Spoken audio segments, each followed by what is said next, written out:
I got about 5 minutes here and I gotta go, but I want to do this now before I forget. So I just got back from like a Facebook Marketplace sale, I guess, and they had some vintage stuff that it's not anything, it's not really Gibson, it's not Gibson or Fender, but it's still cool stuff. So let me show you. So the first is this amp, Sorrento amp. I know nothing about this, but we've got on off and we've got a volume, and that's it. So my guess is solid state, probably came with a beginner practice guitar type thing, but it just came with the guitar, so I didn't say no. Then next we have this, which is what I actually wanted,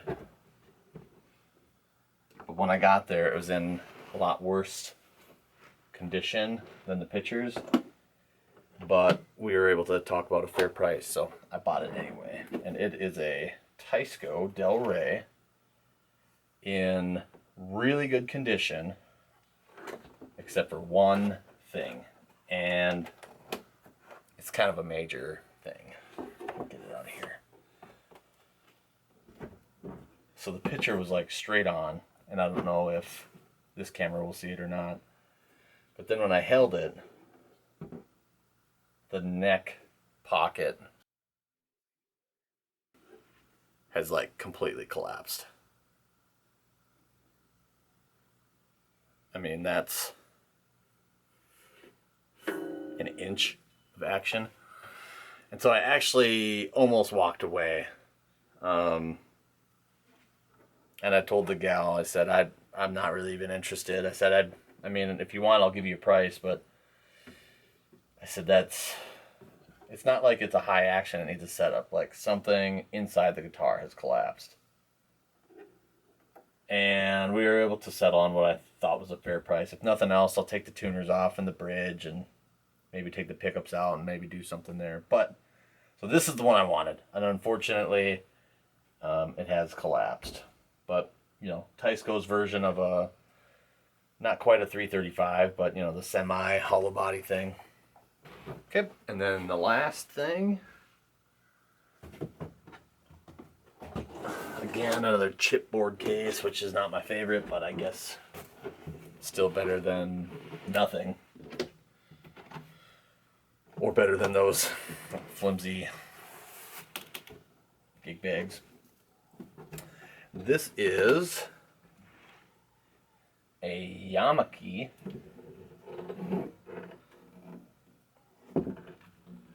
Deluxe.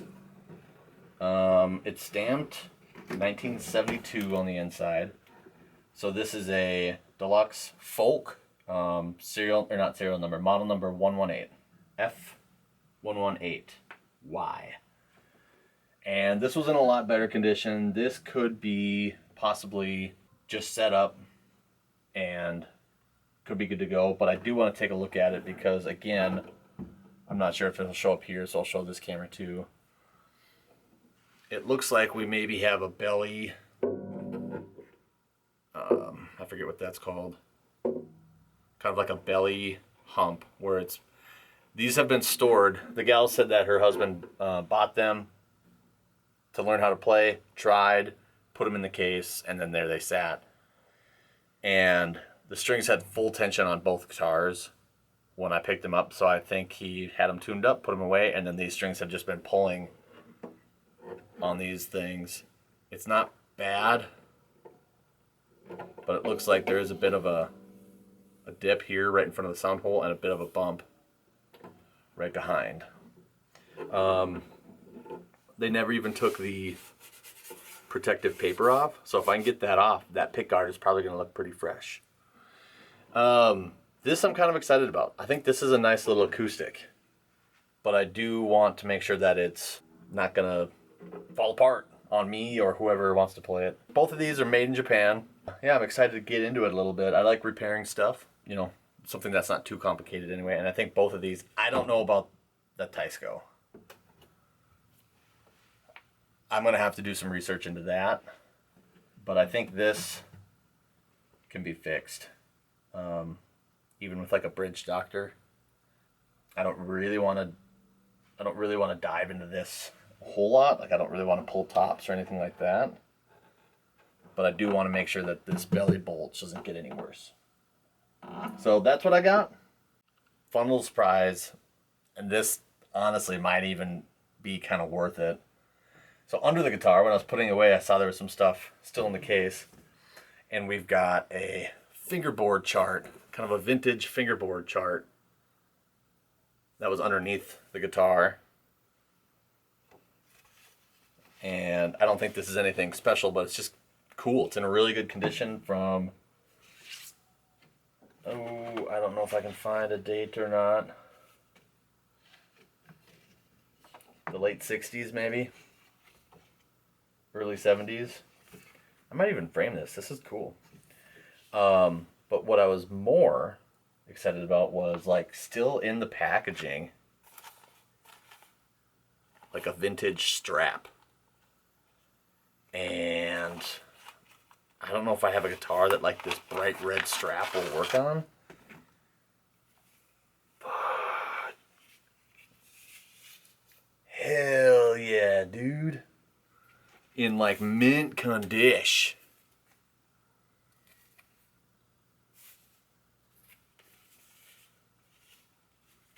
I'll find a guitar to put this on.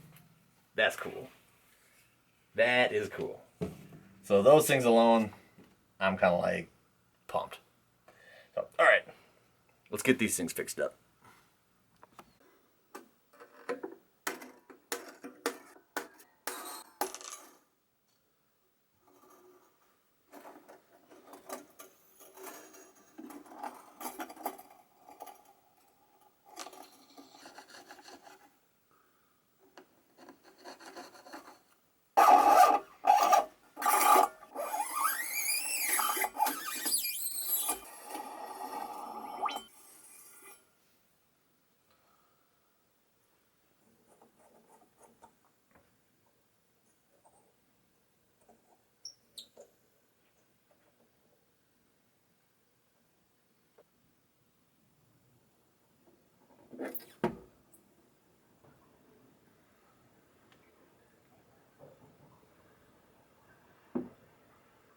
The center block, which I'm not even sure how far it goes, it might end right here, has shrunk, or because of humidity changes, it's not supporting the back of the neck like it's supposed to, and there's a pretty healthy crack there. So my initial thought was maybe I could shim the back of the neck,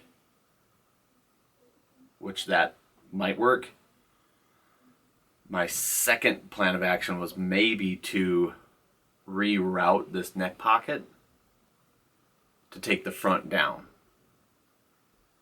And I'm not sure which way I'm going to go just yet. Although I'm looking at it, and a shim might be the easiest solution.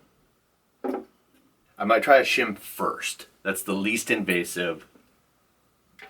That's the only option that if I don't like it, I can undo it. If I route this out first, I can't be like, oops, didn't like that. So I'm kind of SOL if I do that. So we'll try a shim and just see how that looks.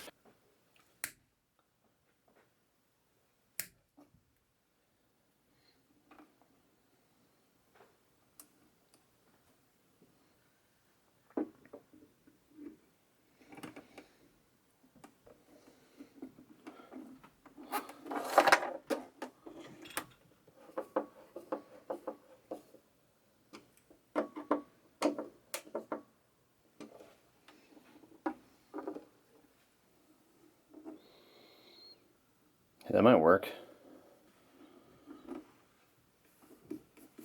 I don't even know if this thing plays. I didn't even test the pickups.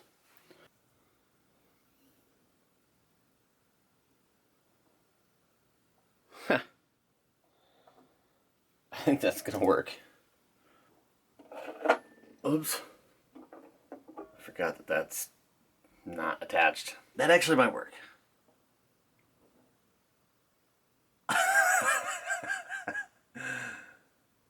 It's super goofy. It's super sunken in right here.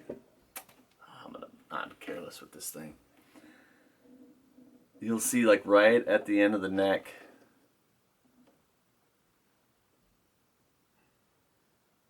You know, it's sunken in. Is it going to keep getting worse? Probably. But for a 20-minute fix, I think it'll work. I just don't know that it's worth, you know, like trying to take the top off and get in there, and then what do you even do?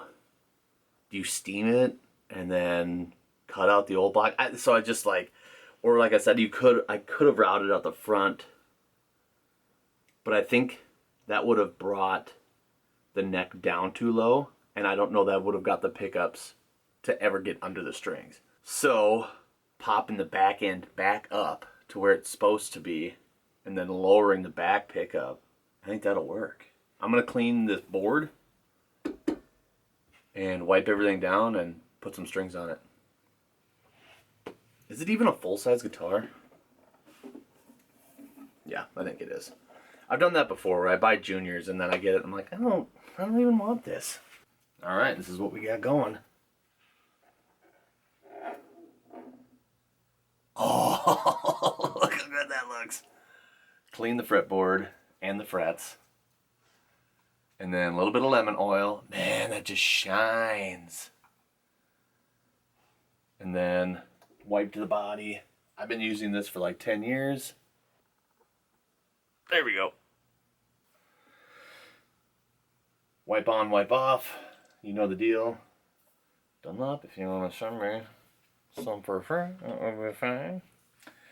And I'm going to put some strings on it. I'm not sure if this is supposed to be glued down. This thing has been in a closet for like 30 years.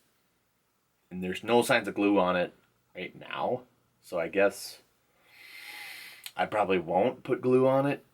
It just seems weird that it's floating. But I also haven't owned that many semi-hollow bodies. And that's just to adjust it. It's just wood. This seems flimsy. But that's what it is. So we'll put some strings on it. I play nines, so we're going to put nines on it. I'll be right back. Ernie ball nines. Let me try something. What if I just do a quick...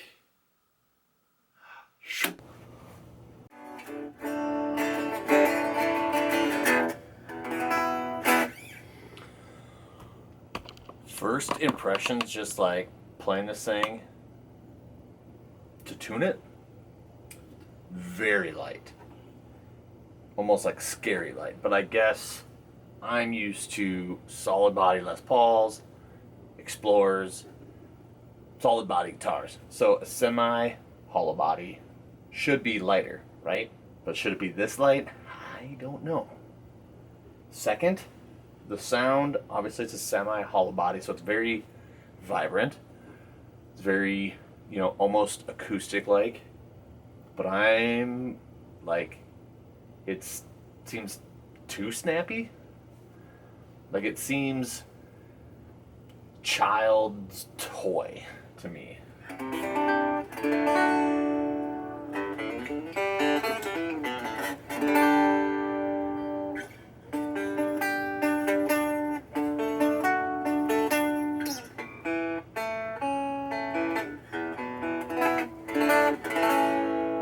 But again, it was a cheap, you know, it's made in Japan, which I think typically is known for quality, but this era from this factory, are they known for quality? Probably not. Interestingly enough though, I put my 2 plastic shims under the bridge as like, let's do this as a starting point. And this thing is nuts on. I mean, it is perfect. So that's gonna be a temporary solution that's permanent, because it is bang on. I didn't have to touch anything. Let's check the truss rod. Truss rod could be, the fretboard could be a little bit flatter. The last thing to really do is check to see if this thing actually works. I put a lot into it before. I mean, this might just be for practice, I guess, because if this doesn't work, then none of this really matters. Oh, and can't be that guy. Clip your strings, people. Okay, let's see if it works.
The tone knob is backwards, because on 10 there's,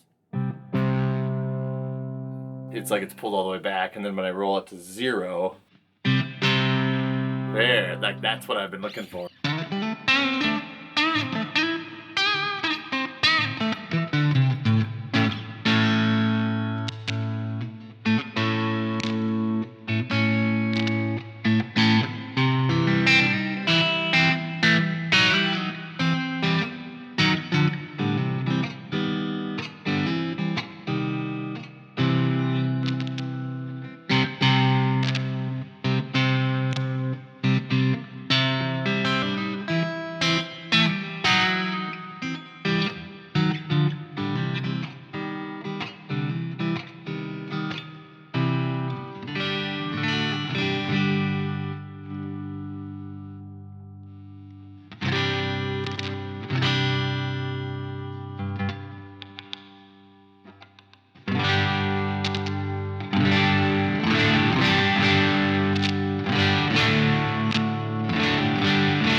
A little bit of tuning issues, but I mean, they're brand new strings, so that doesn't surprise me. But I think when I bent that high E went on a tune. I like rock and roll, but I feel like this is a jazz box type.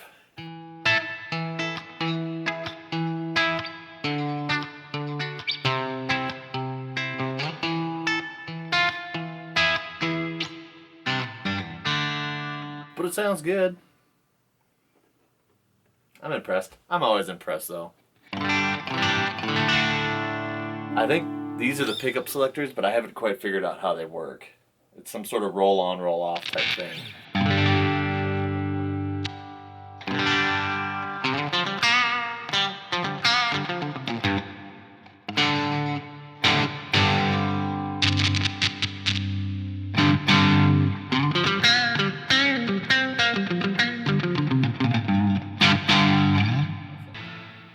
guitar. Hell yeah. Well, that was way easier than I thought it would be to fix. I've got that other Yamaki, I believe it's pronounced, Yamaki guitar. That'll be its own video, that'll be its own thing. But this was really, of like the bundle, this was the guitar that I wanted to get going. I'm super stoked that A, it still works, but I guess why wouldn't it? It's been in a case for 30 some years. I just had to get that neck figured out, and I think it'll be a good guitar. I'm not a big semi-hollow body guy, but this was a fun one to kind of work on. All right, that's all for this one. Thanks, guys.